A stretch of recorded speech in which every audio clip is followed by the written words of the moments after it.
Hello viewers, welcome to my channel. আশা করছি আপনারা সবাই ভালো আছেন। অনেক দিন পরে আমি রেসিপিটা দিচ্ছি বন্ধুরা। আমার কিছু প্রবলেমের জন্য আমি রেসিপি শেয়ার করতে পারিনি আপনাদের। আজ আমি শেয়ার করব খাসির মাংসের পাতলা ঝোল, একদম লাইট রেসিপি। চলুন বন্ধুরা দেখে নিই কীভাবে রেডি করছি। এখানে 500 গ্রাম মাটন নিয়েছি। বোন যেগুলো আছে সেগুলোকে আমি দুটো সিটি দিয়ে দেবো বন্ধুরা, তাহলে বোনগুলো আপনারাও ভালোভাবে খাওয়া যাবে। এখানে আমি অল্প পরিমাণে লবণ দিলাম দেখুন, আর বাদ বাকি মাটনগুলো আমি দিয়ে দেবো। দিয়ে আমি দুটো সিটি দিয়ে দেবো বন্ধুরা।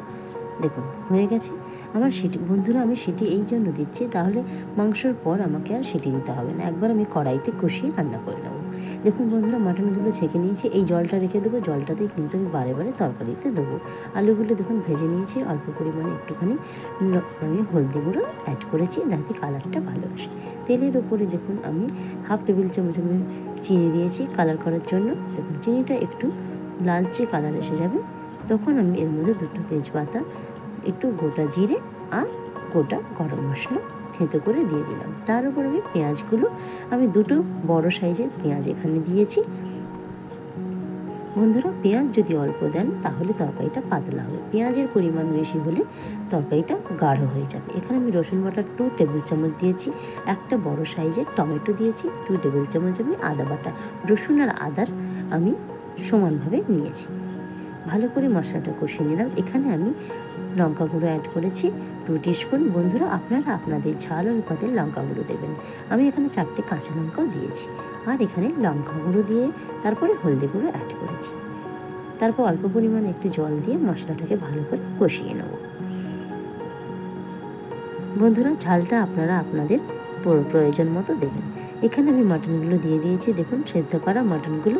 বন্ধুরা আপনারা কিন্তু ভাববেন না যে মাটনটা সেদ্ধ মানে টেস্টটা অন্যরকম হবে, কিন্তু না বন্ধুরা, আপনারা করে দেখুন মাটনের টেস্টটা দুর্দান্ত হবে, আর কিচ্ছু প্রবলেম হবে না, একদম সফট হবে। পরিমাণ মতো আমি লবণ অ্যাড করলাম। দেখুন ভালো করে আমি মাটনটাকে কষিয়ে নেব। অল্প পরিমাণে জল দিয়ে দেখুন মাটনটাকে আমি কষাতে দিয়েছি। জলগুলো আমি রেখেছি দেখুন, এই জলটাই আমি বারে বারে দেবো। আর আলুগুলো দিয়ে দিলাম, কারণ বন্ধুরা আলুগুলো তো হালকা ভাজা হয়েছে, আর মাটনটা তো দুটো সিটি দিয়ে আগে সেদ্ধই আছে, তাই আমি আলুটা একসাথে দিয়ে দিলাম। দিয়ে ঢাকা দিয়ে ভালো করে আমি কষিয়ে নেবো বন্ধুরা। আমার রেসিপি যদি আপনাদের ভালো লাগে প্লিজ রেসিপিটাকে শেয়ার করুন, লাইক করুন, আর অবশ্যই আমার পাশে থাকুন বন্ধুরা। আমার চ্যানেলটা নতুন, তাই আপনাদের সাপোর্ট আমার ভীষণ দরকার। দেখুন আমার মোটামুটি কষানো হয়ে গেছে, আর ওই জলটা আমি সম্পূর্ণ দেখুন দিয়ে দিলাম। আর আপনারাও গরম জল অ্যাড করবেন বন্ধুরা, গরম জল অ্যাড করলে টেস্টটা ভালো হয়। দেখুন আমার মাটনের ঝোল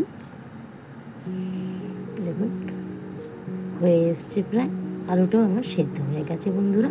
আমি এখানে গুঁড়ো গরম মশলা অ্যাড করেছি, এটা আমার হোমমেড বানানো। গোটা গরম মশলাগুলোকেই আমি ভালো করে ভাজা করে গুঁড়ো করে নিয়েছিলাম, সেটাই আমি দিয়ে দিলাম।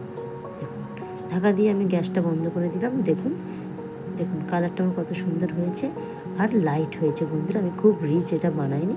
দেখুন আমার মাটনের ঝোল সম্পূর্ণ রেডি বন্ধুরা। দেখুন একদম সার্ভ করার জন্য রেডি।